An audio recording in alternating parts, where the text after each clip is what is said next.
Hello everyone and welcome to episode 2 of season 2 of The Return. I'm Chris Vitale, a revert Catholic, a lifelong theology student, and an apologist who enjoys sharing the Catholic faith with the world. I especially enjoy hearing revert and convert stories to our Catholic faith. Reverts being those folks who were Catholic at one point, fell away, and then came back to the faith. And converts who were never Catholic and then came into the faith or part of the Catholic Church now. In this episode, I am interviewing Stephanie Jackson. She is Cody Jackson's wife. We had him on for episode 1 of season 2 of The Return. She has a pretty incredible story to share. I think really relatable to our current times. Definitely eager for you to hear it. And with that said, let's go to Stephanie. Stephanie, good to meet you. You too. Thanks very much for being on The Return. Yeah, too. So we had your husband Cody on episode 1. Had an amazing story to share. And I understand that your story kind of interlocks with his story, not only because you're both married, but also how you both came, you've converted to the faith and then Cody reverted back to our Catholic faith. Definitely interesting hearing your side of it and and how it all fits together. So you do, of course, we hear is I'll hand it off to you to share your story. Go ahead and give, the bullets, the lows, the highs, what you want to share with this. I may ask some questions along the way, typically more towards the end here. And with that, I'll go ahead and hand it over to you. Sounds good. Yeah, Cody didn't lie about anything, so okay. It's all true. Right. So just some of my background. So I was raised Christian-esque. My parents, they didn't baptize me. They wanted for both me and my brother for it to be a choice. Okay. So since it was from the Protestant background, since there aren't sacraments, yes, baptism is really all you have. And so my parents wanted us to decide that for ourselves. So neither my brother nor I had decided to do that. Really for any time, my brother still is not attached to any faith. We grew up kind of sort of going to churches every now and then, but really past about elementary school, when you get those really basic, treat others the way you want to be treated, there really wasn't much else. So going through high school, I had a lot of friends who were involved in the Protestant world, really non-denominational churches. And so I had gone to a couple of them, really didn't find any luck. It's partially due to high school girls. You feel a little bit judged. It's a little bit cliquey. That's just high school girls, how it is. So I didn't find anything necessarily with that. One, feeling judged there, and also two, nothing ever quite resonated with me. So I had kind of resolved with, I don't need an organized religion. I'll just be a good person. I'll just be the best person that I can be. Sure. At as much as at 16 years old. But also when I was about that age, I started dating a boy in high school who was Catholic. He wasn't a super practicing Catholic. I just knew that he was Catholic. I think I actually knew more about the Catholic faith as a Protestant than he did.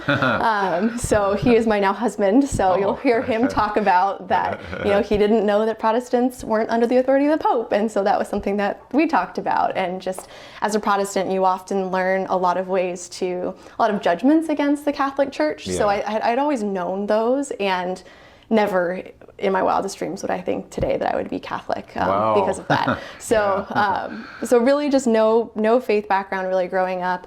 Come college, I actually decided to go to a Jesuit university, not specifically for any faith part of it, just because it was out of state. I wanted to go out of state. And Cody and I did long distance while he was at ASU. Wow. And college was good and bad. It definitely has a role in my faith journey. I did a study abroad program where I lived in El Salvador for about 6 months. And what was really cool about that is anyone who knows the background of El Salvador, they had a really brutal civil war, and part of it had begun with the murder of Jesuits on their campus called the UCA. It's their Central American University. And so my university did a program with theirs where it was really focused on the Jesuit perspective of preferential option to the poor, still taking religion classes, albeit it was a class in liberation theology. So it still had a tweak. It still had what I'll call a university tweak to a lot of Catholic teachings. Yeah. So it was good and bad, because for the first time really ever, I was drawn into faith, and specifically the Catholic faith, I really could tell that there was a depth to the Catholic faith that I wasn't seeing before, that I just had never really come to understand. I was very interested, and my roommate at the time was also Catholic, and she was a very well catechized, still practicing Catholic. So having her there really helped kind of bolster me towards that, though what I was learning in college, a lot of what Cody kind of refers to, I was also learning, just kind of about my view of the world and what I think about certain people in the world, what I think about myself and my role in it, some of the systems that are at play. It made some of the teachings of the Catholic Church be very hard to believe or to accept. So as you know, how the Church talks about family or the role of men, you know, that was very contrary to the feminism arguments that I was hearing, for lack of a better word, right? And so while I was interested in it, it just was something where it was like, oh, that's still organized religion, it's still authority. Being at that age, everyone just kind of wants to buck authority. So it wasn't really something that was for me. So I graduated and I moved back home.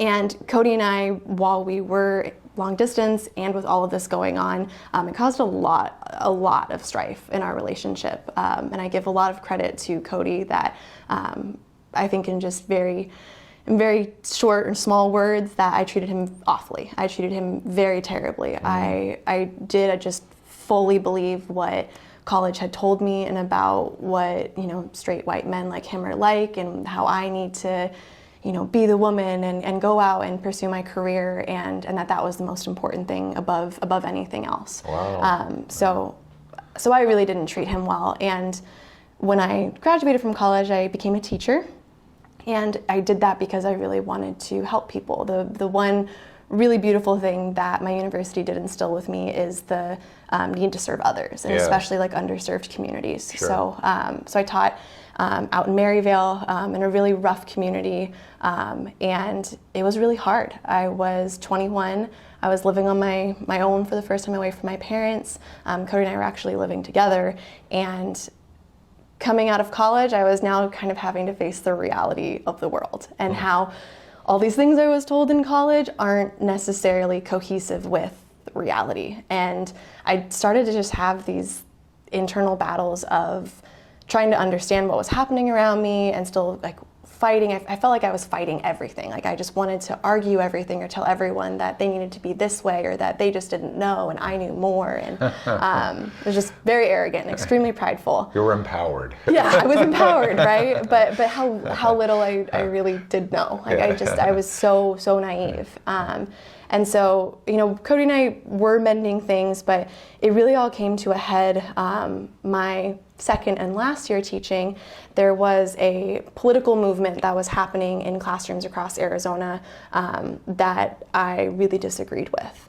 And I didn't know why. I just knew, you know, when people talked about it and they said, oh, it's for this, and, you know, here's what we're going to do, and it's going to help everyone. I just knew that it was wrong. Like I was like, you know, it's not the way that I would go about that. I don't think that's right.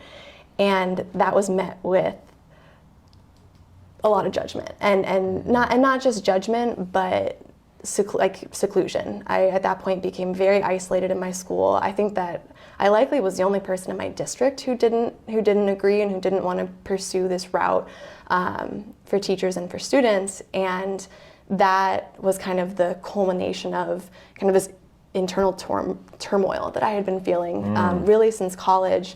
I remember coming home to Cody and just breaking down crying, just asking like, well, aren't I a good person? Like I'm doing all that I can. Like this doesn't seem like, what am I doing wrong? Like why am I not being accepted? I'm doing all these things that my university told me to, and I still can't be good enough. Or the minute I divert one thought away, I'm just as bad as, you know, the worst straight white males that my university told me that I was, right? And that was really hard. And while Cody really held me in that moment, now I realize that was the Holy Spirit working through me, you know, to bring me closer to Him, to bring me closer to God, because it was that sense of trying to actually find like what is good. So much of what universities teach and what I had fallen victim to by my own choice, but what I had fallen victim to nonetheless was the my truth game, that everything is subjective, there's no objective truth, and that, you know, you can just kind of go with what society is telling you you're supposed to. That's what you're supposed to follow. And that case with what had happened to me in the classroom made me realize that I needed some capital T truth, and I wasn't finding it anywhere. It wasn't any better for me now that I had left the university. It wasn't any better now that I was teaching in this underserved community. You know, I was told this was going to fulfill me, and it was not. There was no part of me that was happier. I think I was even more miserable. Yeah, so you're really in the thick of all that, right? Experience. Yeah, continue. Yeah. Wow. So it just was, you know, and I'm a very emotional person. And so it was just really hard day after day to show up for my students and to try to get along with my fellow teachers while trying to stay true to my beliefs, whatever my beliefs were. I was even questioning those while still trying to get through. And so really at the time, I still wasn't quite realizing that it was God trying to connect with me and trying to pull me back to him. So at the very least, the first thing I did was I got out of the classroom, and that was huge. But even during that time, what I did notice is that as Cody and I had been together this whole time, I'd gone to Mass with him a few times. We did Christmas and Easter, and so I knew what it was like to be at a Mass. I didn't know the rituals. I didn't know. I, of course, didn't go up to receive Holy Communion, but I never felt judged there. And so that already was very different than any of my other experiences that I'd had at just other churches, no matter the denomination.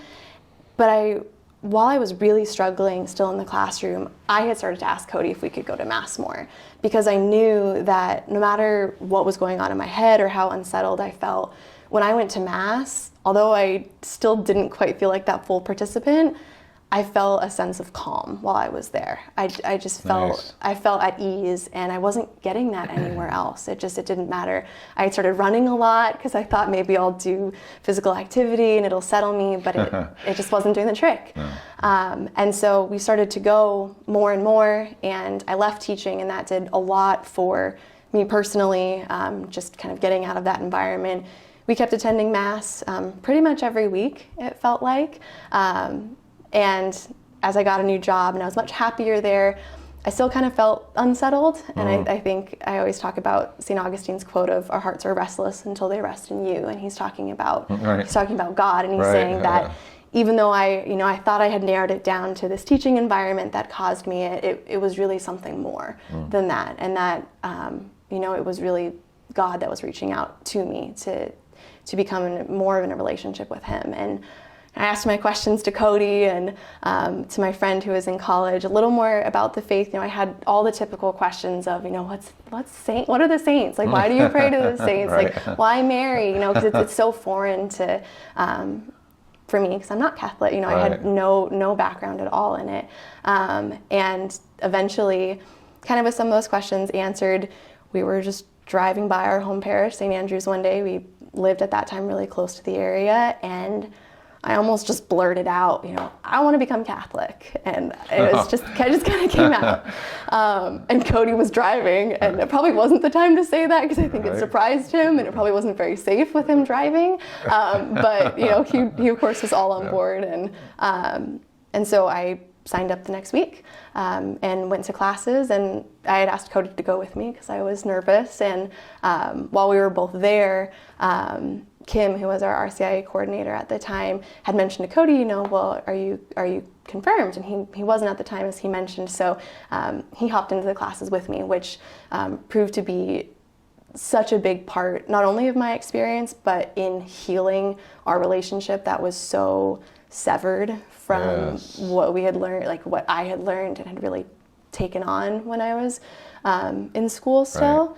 And little did I know, and Cody mentioned this too, that he had planned for months a proposal the next weekend after I had started RCIA. So I didn't know, and of course, I had said yes, but we were able to get married within about 3 months, and we went through all the marriage prep process, which ties so well with RCIA. And I think Cody described it this way, which is so true, is we both just felt like every day or every week that we would go, whether it was marriage prep classes or RCIA, we would just sit there and just feel like we're like drinking water that we didn't even know that we needed. And it was so thirst quenching that we had never received any of this from anywhere else in our lives. And, we felt like we mattered. I felt like I mattered. I understood, okay, this is what's good. Like the Catholic Church actually lays out, moral good, the capital T truth, it was letting me know, like, you're not crazy, like this is where you're supposed to be, and that,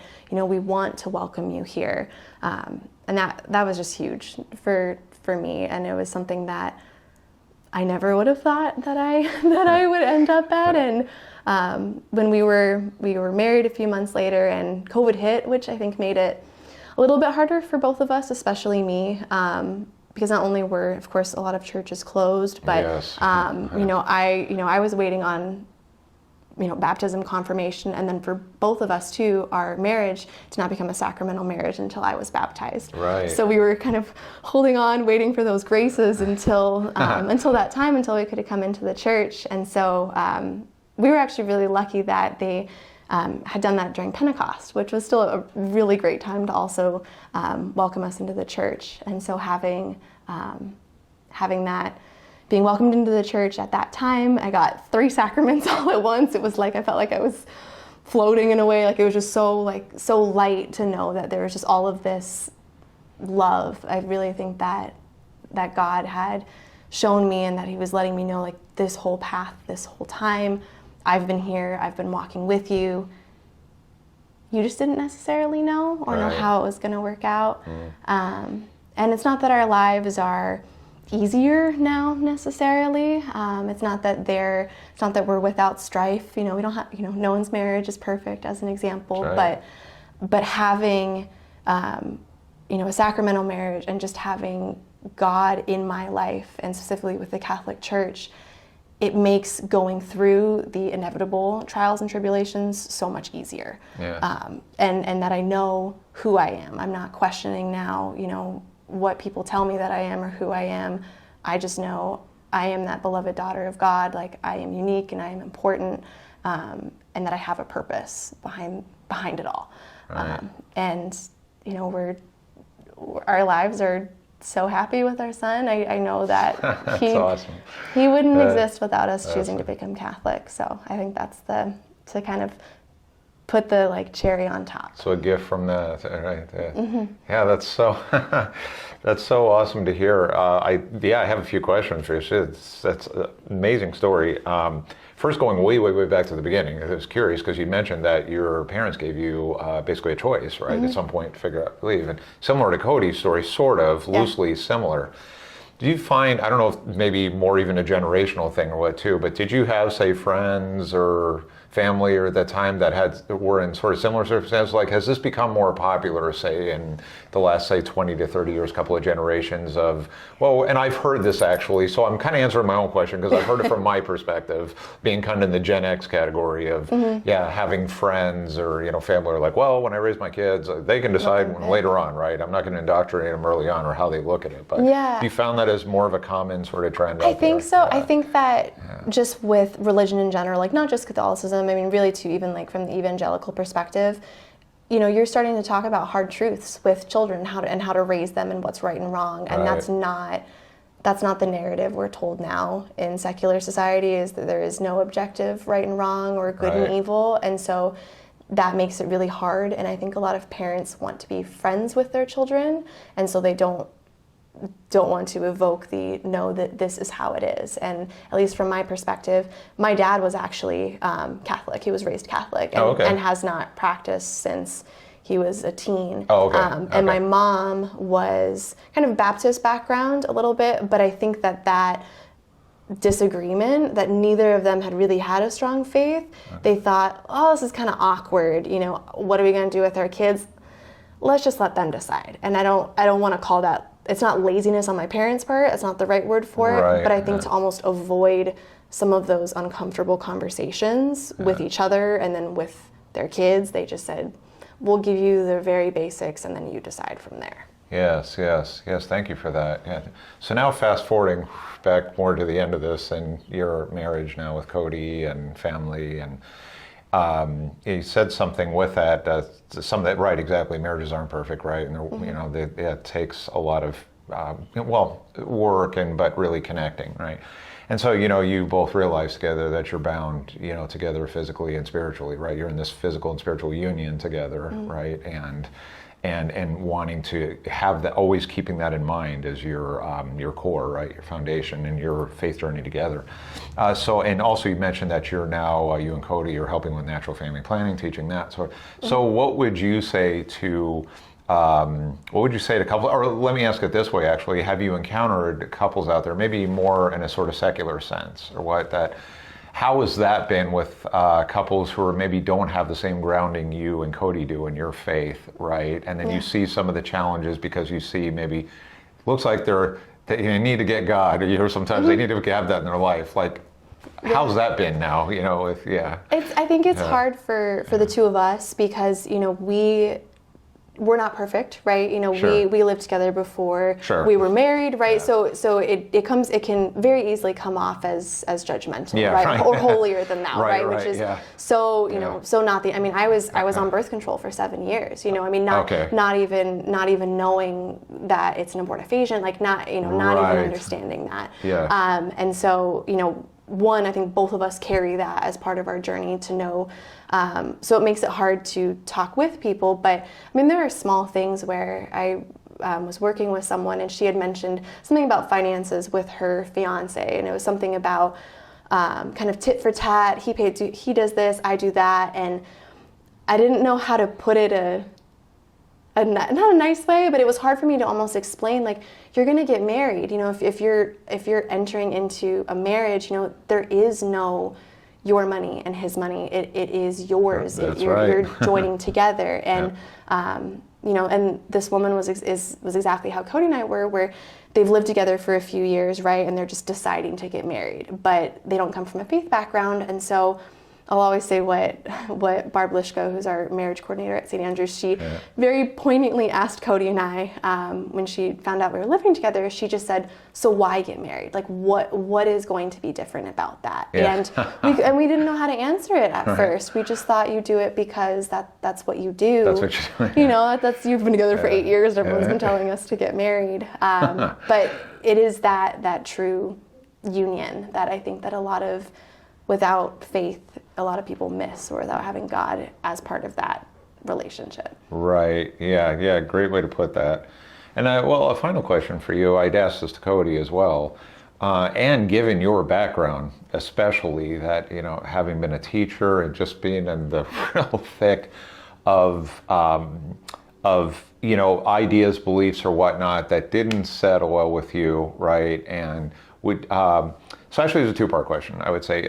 First I want to ask, in that environment, just out of curiosity real quick, did you find that it was more that you saw that this was being more sort of mandated or kind of forced on the, you know, in the teaching community, or is it more that it was being promoted, it's heavily promoted, and that if you didn't accept, you just were marginalized, like you felt then marginalized, or there were maybe some, you know, in your interactions with people too, then it became more obvious that you were now the outsider. It was more like that. Yeah, it was more of just, there was, you know, most teachers had a general leniency towards a certain thought process or certain beliefs, and then once it's kind of found out that you were not in that realm, you know, you just don't fit in. And not every school is that way. Right, sure, right. You know, it just happened to be, and environment-wise, it was kind of, So let me ask this then too, because you had been in that environment, and my final question to you is, what would you say to folks who maybe they're right now struggling with truth, what that means, or hearing a lot of, like, you know, subjective truth that, you know, have my truth versus your truth, or what, and just people feeling lost and that trying to understand that and trying to grapple with it, deal with it. What would you say to those folks?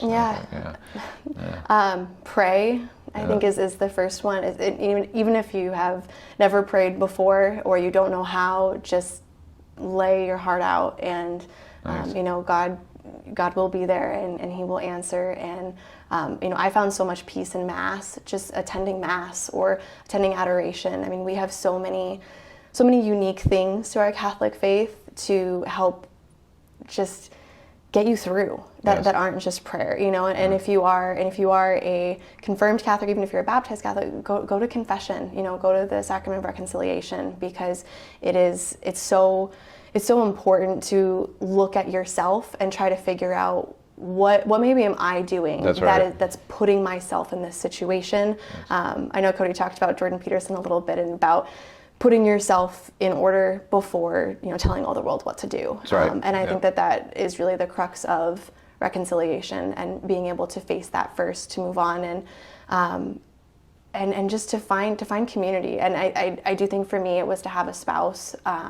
Cody was the man that I needed, but he was also a man. So he was able to take my emotions and support me, but also be real with me about when I needed to be realistic or move on. Nice. And you can have those types of male figures in many different ways, whether they're fathers or priests. But at least from a woman's perspective, to have that logical perspective to help walk you out of when you feel like you're in a crisis is really helpful. Yeah, good. Really balancing each other out too. Yeah. And another excellent point, and I'd say, as I said with Cody, thank you very much again for sharing your story here too. Really amazing, the two of you together, and how far you've come along, where you're going with it. So again, a real pleasure, and nice meeting you, and thank you. Well, Stephanie's story is a powerful one, and unfortunately all too common one right now in today's day and age. But Stephanie managed to rise above so many challenges in her life, so many ways that she could have been pulled away from a relationship with God.